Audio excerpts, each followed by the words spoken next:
Sa video na ito, maglilista tayo ng 10 pangyayari sa simbahang Katoliko kung saan ang pananampalataya ay sobrang dumaan sa matinding hamon. Nagmistulang nanalo ang puwersa ng kadiliman, ngunit hindi. Dahil alam natin na ang pangako ng ating Panginoon sa Matthew 16:18 na the gates of hell shall not prevail, kaya nanaig pa rin ang puwersa ng liwanag. Gayunpaman, kailangan nating aralin ang history upang hindi ito maulit. Here are the top 10 worst events in Catholic history.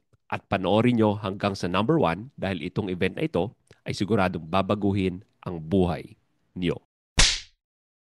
Kamusta? I'm Jay Aruga, host of this channel. Simulan natin dahil mahaba-haba ito. At number 10, medyo recent, noong 2019 ito nangyari, the burning of the Notre Dame Cathedral. April 15, 2019, nasunog ang isa sa pinaka-iconic na simbahan sa buong mundo, ang Notre Dame Cathedral sa Paris. Hindi basta-basta ang Notre Dame Cathedral dahil 850 years na simbolo ito ng pananampalataya, sining at kasaysayan. Dito nakatira si Quasimodo, yung Hunchback of Notre Dame.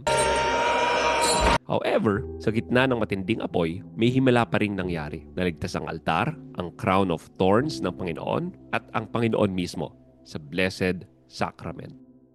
At number 9, the sack of Rome. Hindi ito tungkol sa isang sako sa Roma. Tungkol ito sa paglusob ng 20,000 soldiers under the banner of Holy Roman Emperor Charles V. Sinakop nila ang Rome, ang puso ng simbahang Katolika, noong May 6, 1527, kung saan nasawi ang halos lahat ng Swiss guards para iligtas si Pope Clement VII. Nagtago siya sa Castel Sant'Angelo. Buong Vatican ay nawasak. Sinira ang mga simbahan at pinagnanakaw ang mga relics. Bakit nangyari ang sack of Rome? Dahil sa politics. At lumalalang tensyon ng simbahan at ng Protestant Europe. Ito ang naging katapusan ng High Renaissance period sa Roma noon. At number 8, persecution of Catholics in Japan. Dumating sa Japan ang Christianity noong 1549 sa pagdaong ni Saint Francis Xavier. Pero pagdating na 1600s, it was banned brutally, tinorture, sinunog at ipinako ang mga Kristiyano. Ang ilan, pinatay habang nagdarasal. Ang iba, namatay sa katahimikan. Pero hindi namatay ang pananampalataya. Marami sa mga Kristiyanong Hapon ay nagtatagpo para magsimba ng palihim dahil ang totoong Kristiyano Katoliko hindi sumusuko. Itong susunod ay malapit sa kasalukuyang panahon. Alam niyo ba na hindi lang Pilipinas ang hinahasel ng CCP o Chinese Communist Party? At number 7, the destruction of churches in China. Sa China, maraming simbahan ang sinisira ng gobyerno kahit hanggang ngayon. Panoorin natin ang video na ito. Recently, a church was demolished because authorities claimed it was too eye-catching. Mula 2018 hanggang ngayon, maraming Catholic at Christian churches ang giniba simply because it's too eye-catching daw. Ang mga pari, inaaresto. Ang mga deboto, pinipilit magparehistro sa state church. Pero marami pa rin ang nagdatago underground para magmisa. Dahil ang simbahan ay hindi lang gusali. Ito ay binubuo nating lahat na katawan ni Kristo. At number 6, Cristero War in Mexico ng 1926 to 1929. Kapag nadidinig mo ang bansang Mexico, iisipin mo na matindi ang pananampalatayang Katoliko doon. Bakit hindi? Doon lang naman nagpakita ang Our Lady of Guadalupe. Pero hindi alam ng marami na noong 1920s, pinagbawal dito ang pagmimisa, pinagbawal ang mga pari, at pinagpapapatay ang mga Katoliko. Ito ay dahil nagdeklara ang pamahalaan ng Mexico ng anti-Catholic laws. Ipinasara ang mga simbahan, pinatapon at pinatay ang mga pari, ngunit sa kabila ng matinding persecution, nanindigan ang mga Katolikong Meksikano na tinawag na mga Kristeros. Lumaban sila habang isinisigaw ang Viva Cristo Rey! Na ang ibig sabihin ay Long Live Christ the King. Marami ang naging martir, mga bata, madre at pari. Ngunit alam naman natin na kung saan persecuted ang Katoliko, dito rin dumadami ang mga santo. 25 saints and martyrs ang lumaban at namatay noong Cristero War at kinanonize ni Pope St. John Paul II noong May 21, 2000. At kung nais nyo maging santo, ang first step sa goal na ito ay mag-subscribe sa channel na ito. Hindi dahil sa ginagaranti ng subscription mo sa channel na ito ang iyong sainthood, but hopefully, ma-inspire ka sa mga ganitong kwento na ipaglaban at manindigan para sa body of our Lord Jesus Christ. Walang iba kundi ang Catholic Church. Also, baka naman pwedeng pa-like na rin nitong video na ito at papindot ng notification bell para matulungan nyo ang The J. Aruga Show na makareach ng mas marami pang audience. Okay, magpatuloy na tayo. At number 5, the French Revolution. Kung gaano kasikat ang French sa kanilang fries, ganito naman kahindi sikat ang revolusyon na ito. And yes, alam kong hindi galing sa France ang French fries. Okay, French Revolution.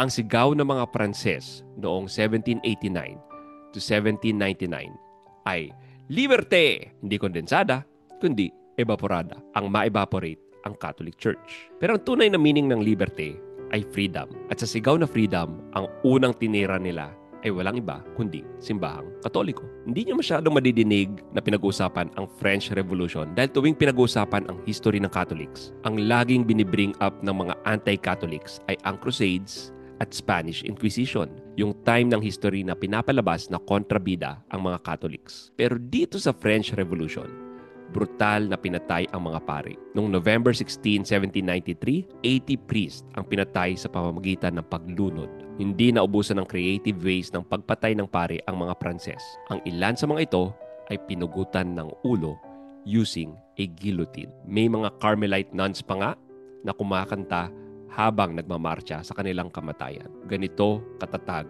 ang kanilang pananampalataya. As usual, ang mga simbahan at mga estatwa dito ay giniba. Ang mga relics ay tinapon at tinunaw. Kanina pinag-usapan natin ang Notre Dame Cathedral. Sa French Revolution ay hinijak ito ng mga Frances at ginawang Temple of Reason ng mga atheist. Kulang ang episode na ito para ilista lahat ng atrocities na ginawa sa French Revolution. Pero alam naman natin na sa bandang huli, buhay pa rin ang simbahang Katoliko. Ang number 4 ay walang kinalaman sa persecution. This time ay mga pari naman ang salarin.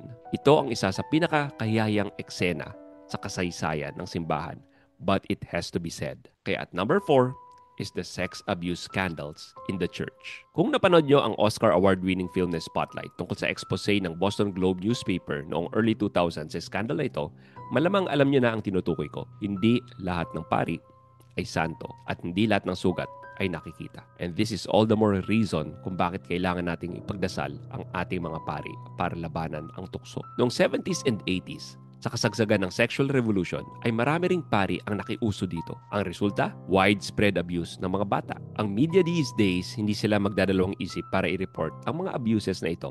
Pero ang lagi nilang tinatago ay homosexual in nature ang most of these sex abuse scandals. Dahil syempre gusto nilang siraan ang simbahang Katoliko, pero ayaw nilang i-link ang homosexuality dito. But despite that, hindi excuse ang ginawa ng simbahan noon dahil ilang dekada itong tinago ng ilang mga dioceses, lalo na sa US. Pero lumabas din ang katotohanan. Masakit tanggapin, pero ika nga ng apologist na si Tim Staples, you don't leave Jesus because of Judas. Since the sex abuse scandal was exposed, marami ng measures na ginawa ang simbahan para sugpuin ito. Ang latest ay yung pagpapatawag ni Pope Francis ng meeting on the protection of minors in the church noong February 21 to 24, 2019. Number 3.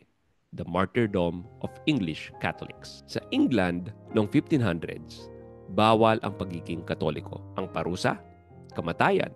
Ang mga misa noon ay ginagawa sa mga tinatawag na priest holes. And no, hindi to pari na a-hole. Mga butas ito sa mga bahay noon para makapasok sa maliit na spaces sa pagitan ng mga pader o sa attic para makapagmisa nung time ni Queen Elizabeth I. Ang mga martyrs nung panahon na ito ay sina Saint Edmund Campion na tinorture at si Saint Margaret Clitheroe na pinisa hanggang sa mamatay. At number 2, ISIS destruction of Christian communities in Iraq and Syria. So medyo bumalik na naman tayo sa present times. Noong 2014, dineclare ng ISIS leader na si Abu Bakr al-Baghdadi na caliphate o Islamic State ang Iraq at Syria. At ito nga ang meaning ng ISIS. Ang una nilang tinarget, mga Kristiyano, of course. Pininturahan nila ang mga bahay ng Kristiyano ng parang letter U, and no, hindi smiley ang ibig sabihin nito. Ang ibig sabihin nito ay Nasrani or Nazarene o tagasunod ni Kristo. Pag nakita ito ng IC sa bahay mo, either lumayas ka o patay ka. Libo-libong Kristiyano sa biblical sites na ito ng Iraq, dating Mesopotamia at Syria ang pinalayas. Kahit wasak na ang mga bahay, hindi nawasak ang pananampalataya. At sa number 1, ang pinakamalagim na pangyayari sa ating simbahan. It's none other than the crucifixion of our Lord Jesus Christ. Sabi ng Panginoon sa John 15:18-20, "If the world hates you, know that it hated me before it hated you. If you were of the world would love its own.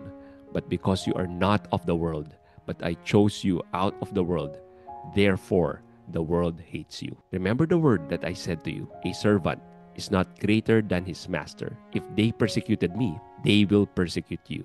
Bago pa ma-persecute ang mga Kristiyano sa Iraq, Syria, France, China, UK, Mexico, Rome, Japan, at sa iba pang parte ng mundo, unang pinersecute ang ating Panginoon. Hindi siya pang fifth sorrowful mystery sa rosary for nothing. Hindi tayo nagluluksa tuwing Lenten season up until Good Friday for nothing. Ang pag-persecute ng Roman soldiers at ng Jews kay Jesus Christ ang pinaka-sorrowful na pangyayari sa history ng ating faith. At hindi lang yan, iniwan pa siya ng mga disipulo niya habang nangyayari ang scourging at the pillar, crowning of thorns, at ang buong passion ng ating Panginoon.